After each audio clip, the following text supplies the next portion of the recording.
The state government is all set to take firm action against last week's incident that led to law and order problem and tension in the state. Chief Minister Conrad K. Sangma said that there is a limit to which things can go on, and in the past 1 week, there were some incidents that went beyond certain limits which cannot be accepted, and hence firm action will be taken against the perpetrators.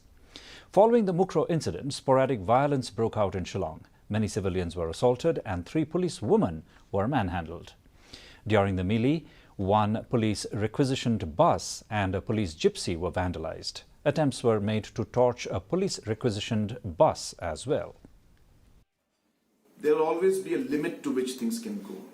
And as I said in the past, in this last 1 week, there were some incidents that went beyond certain areas and certain limits, which cannot be accepted.